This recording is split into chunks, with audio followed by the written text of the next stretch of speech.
আসসালামু আলাইকুম রহমতুল্লাহি ওয়া বারাকাতুহু। আব্দুল কবির একাডেমি কর্তৃক আয়োজিত অনলাইন ক্লাসে সম্মানিত অভিভাবক, ছেলের ছাত্রছাত্রীবৃন্দ সকলের প্রতি আমার আন্তরিক সালাম। আসসালামু আলাইকুম রহমতুল্লাহি ওয়া বারাকাতুহু। অনলাইন ক্লাসে আজকে আমি দশম শ্রেণীর প্রথম অধ্যায় 11 পাঠের কিতাব আসমানি কিতাব সম্পর্কে আলোচনা করব। প্রথম অধ্যায়ে 11 পাঠের আসমানি কিতাব বিষয় আসমানি কিতাব সম্পর্কে আলোচনা করব। আসমানি কিতাবের পরিচয়। কিতাব সর্বপ্রথম কিতাব শব্দের অর্থ লিপিবদ্ধ করা। কিতাব শব্দের অর্থ হচ্ছে লিপিবদ্ধ করা, লিখিত বস্তু। এর প্রতিশব্দ হলো গ্রন্থ, পুস্তক, বই ইত্যাদি। আসমানি কিতাব হলো এমন গ্রন্থ যা আল্লাহ তাআলা থেকে অবতীর্ণ হয়েছে। আসমানি কিতাব হলো এমন গ্রন্থ যা আল্লাহ রাব্বুল আলামিন থেকে অবতীর্ণ হয়েছে। ইসলামের পরিভাষায় যেসব কিতাব আল্লাহ তাআলা মানব জাতির হিদায়াতের জন্য, ইসলামের পরিভাষায় আসমানি কিতাব হচ্ছে সেই কিতাব যে কিতাব আল্লাহ রাব্বুল আলামিন মানব জাতির হিদায়াতের জন্য দিক নির্দেশনা স্বরূপ নাযিল করেছেন, তাকে আসমানি কিতাব বলে। অন্য কথায় আল্লাহ তাআলা বাণী সম্বলিত গ্রন্থগুলিকে আসমানি কিতাব বলা হয়। সুতরাং আসমানি কিতাব হলো আল্লাহর বাণী সমষ্টি। আল্লাহ তাআলা জিবরাইল আলাইহিস সালামের মাধ্যমে, আল্লাহ রাব্বুল আলামিন জিবরাইল আলাইহিস সালামের মাধ্যমে রাসূল কারীম নবী রাসূলগণের নিকট প্রেরণ করেছেন, অথবা নবী রাসূলগণ তা মানুষের নিকট পৌঁছায় দিয়েছেন। এইটাই আছে আসমানি কিতাবের পরিচয়। প্রসিদ্ধ আসমানি কিতাব আল্লাহ রাব্বুল আলামিন মানব জাতির হিদায়াতের জন্য হযরত জিবরাইল আলাইহিস সালামের মাধ্যমে নবী রাসূলদের নিকট 104খানা আসমানি কিতাব নাযিল করেছে। কতখানা? 104খানা আসমানি কিতাব নাযিল করেছে। তার মধ্যে 4খানা বড় আর 100খানা কিতাব হচ্ছে ছোট। এই ছোট 100খানা কিতাবকে আমরা সহিফা বলি বা সহিফা বলে। ছোট কিতাবগুলোকে সহিফা বলা হয়। বড় 4খানা কিতাব অসংখ্য নবী রাসূলদের থেকে আল্লাহ রাব্বুল আলামিন বড় 4খানা কিতাব প্রসিদ্ধ রাসূলদের উপর নাযিল করেছে। এখানে একটা কথা বলা দরকার যে নবী এবং রাসূল, নবী হচ্ছে যাদের উপর কোনো কিতাব অবতীর্ণ হয়নি, আর রাসূল হচ্ছে যাদের উপর কিতাব অবতীর্ণ হয়েছে। অর্থাৎ প্রত্যেক রাসূলই নবী, প্রত্যেক রাসূল নবী, আর প্রত্যেক নবী রাসূল না। এই 104খানা কিতাবের মধ্যে বড় 4খানা কিতাব প্রসিদ্ধ 4জন নবী রাসূলের উপর অবতীর্ণ হয়েছে। তাওরাত, এই 4খানা কিতাবের মধ্যে তাওরাত, জাবুর, ইনজিল, কুরআন মজিদ। তাওরাত নাযিল হয়েছে হযরত মূসা আলাইহিস সালামের উপর, জাবুর নাযিল হয়েছে হযরত দাউদ আলাইহিস সালামের উপর, ইনজিল নাযিল হয়েছে হযরত ঈসা আলাইহিস সালামের উপর, আর কুরআন মজিদ নাযিল হয়েছে আমাদের নবী রাসূল হযরত মুহাম্মদ রাসূলুল্লাহ সাল্লাল্লাহু আলাইহি সাল্লামের উপর। আর যে 100খানা কিতাব, 100খানা ছোট কিতাবকে সহিফা বলা হয়।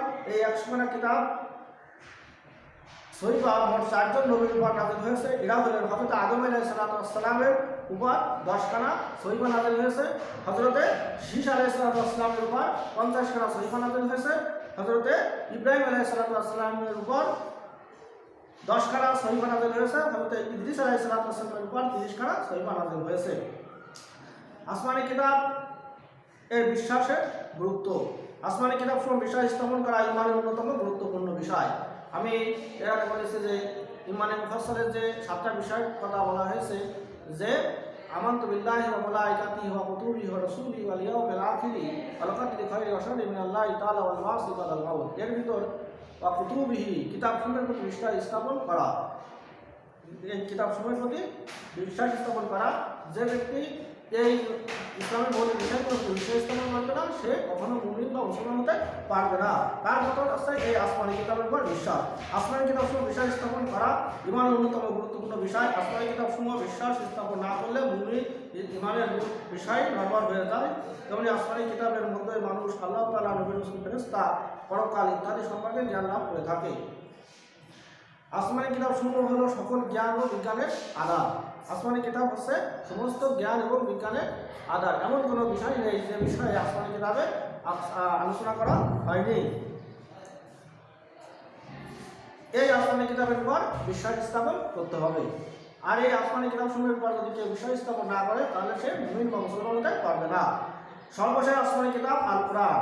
রাসূলের কাছে সর্বশেষ আসমানি কিতাব হচ্ছে আল কোরআন। মহানবী আল কোরআন আল্লাহ তাআলার বাণী, মানব জাতির হিদায়াতের জন্য মহান আল্লাহ রাব্বুল আলামিন হযরত মুহাম্মদ রাসূলুল্লাহ সাল্লাল্লাহু আলাইহি ওয়াসাল্লাম 40 বছর বয়সে আল কোরআন অবতীর্ণ করেছেন। রাসূল সাল্লাল্লাহু আলাইহি ওয়াসাল্লাম যখন হিরা পর্বতে ধ্যানমগ্ন থাকতেন, এই আরব বিশ্বকে কিভাবে ভালো পথে, কিভাবে সঠিক পথে ফিরে আনা যায়, এই পাপ পঙ্কিলতাপূর্ণ সমাজকে কিভাবে ভালো পথে আনা যায়, এই চিন্তায় রাসূল কারীম সাল্লাল্লাহু আলাইহি ওয়াসাল্লাম যখন হিরা পর্বতে ধ্যানমগ্ন থাকতেন, এই ধ্যানমগ্ন থাকা অবস্থায় 40 বছর বয়সে হযরত ইব্রাহিম আলাইহিস সালাম সর্বপ্রথম তার নিকটে এসে বললেন যে ইকরা, আপনি পড়ুন। রাসূল সাল্লাল্লাহু আলাইহি ওয়াসাল্লাম বললেন না তাকরা, আপনি পড়তে যাবেন না।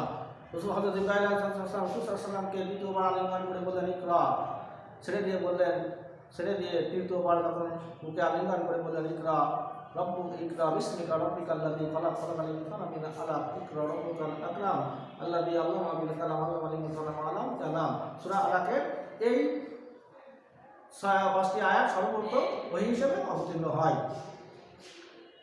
এটা নবুয়তের 23 বছর। এই আল কোরআন রাসূল সাল্লাল্লাহু আলাইহি ওয়াসাল্লাম নবুয়ত জীবনে 23 বছর অল্প করে প্রয়োজন মাফিক সম্পূর্ণ কোরআন নাযিল হয়েছে। এই কোরআন অবতীর্ণ হতে সময় লেগেছে 23 বছর। এই আল কোরআনের 30টি খণ্ড রয়েছে। 23টি খণ্ডে বিভক্ত, এগুলো প্রত্যেকটিকে একটি পারা বলা হয়। এই 30টি খণ্ডে প্রত্যেকটিকে একটি পারা বলা হয়। এই সূরার সংখ্যা 114টি এবং রুকুর সংখ্যা আছে 558টি। আল কোরআনের নামকরণ। এই আল কোরআন পৃথিবীর সবচেয়ে বেশি পঠিত গ্রন্থ। প্রতিদিন 5 ওয়াক্ত নামাজে বাধ্যতামূলকভাবে কোরআন তেলাওয়াত করা হয়। এই দৃষ্টিকোণ থেকে মহাগ্রন্থকে আল কোরআন বলা হয়। এই আল কোরআন পঠিত অর্থ ছাড়াও আরও অনেকগুলো অর্থ রয়েছে, যেমন হচ্ছে আল কিতাব গ্রন্থ, আল ফুরকান পার্থক্যকারী, আল হিকমা প্রজ্ঞা বা জ্ঞান, আল বুরহান সুস্পষ্ট প্রমাণ, আল হক সত্য, আল হুদা পথ নির্দেশনা, আল নূর জ্যোতি, আজিব উপদেশ, আশিফা নিরাময়, আল মাজিদ সম্মানিত মহিমান্বিত, আল মাইজাতুন সৎ উপদেশ, আর রহমান দয়ালু। এই অর্থগুলো মুখস্থ করতে হবে। আল কোরআনের বৈশিষ্ট্য মহত্ব। আল কোরআন সর্বশেষ মর্যাদাবান গ্রন্থ। এটি দুনিয়ার সকল গ্রন্থ এমনকি অন্যান্য আসমানি কিতাব তুলনায় স্বতন্ত্র বৈশিষ্ট্যমণ্ডিত। এই সমকক্ষ আর কোনো কিতাব নেই। আল কোরআনের পরিপূর্ণ পূর্ণাঙ্গ কিতাব। এই গ্রন্থ সকল জ্ঞান বিজ্ঞানের আধার। এসব বিষয়ে সুস্পষ্ট মূলনীতি এই গ্রন্থে বিদ্যমান। আল্লাহ রাব্বুল আলামিন পবিত্র কুরআনে সূরা আল আনআমের 38 নম্বর আয়াতে বলেছে, মা ফারাকতানা ফিল কিতাবিহি মিনাশ শাইইন, আমি এই কিতাবে কোনো কিছুই বাদ দেয়নি। অর্থাৎ মানুষের পারিবারিক জীবন, সামাজিক জীবন, অর্থনৈতিক জীবন, রাষ্ট্রীয় জীবন সমস্ত কিছুই এই আল কোরআনে আল্লাহ রাব্বুল আলামিন লিপিবদ্ধ করেছেন। সূরা আল বাকারা 2 নম্বর আয়াতে আল্লাহ কোরআন বলে যালিকাল কিতাবু লা রাইবা ফি, এটি আমি কোরআন অবতীর্ণ করেছি, অবশ্যই আমি এটি এমন একটি কিতাব যাতে কোনো সন্দেহ নেই। যালিকাল কিতাবু লা রাইবা ফি, এটি এমন একটি কিতাব যাতে কোনো সন্দেহের বিন্দুমাত্র রেশ নেই। আল্লাহ রাব্বুল আলামিন সূরা আল হিজরের 9 নম্বর আয়াতে বলেছে, ইন্না নাহনু নাযালনা যিকরা ওয়া ইন্না লাহু লাহাফিজুন। আল্লাহ রাব্বুল আলামিন সূরা আল হিজরের 9 নম্বর আয়াতে বলেছে, ইন্না নাহনু নাযালনা যিকরা ওয়া ইন্না লাহু লাহাফিজুন। আমি কোরআন অবতীর্ণ করেছি, অবশ্যই আমি এর সংরক্ষক।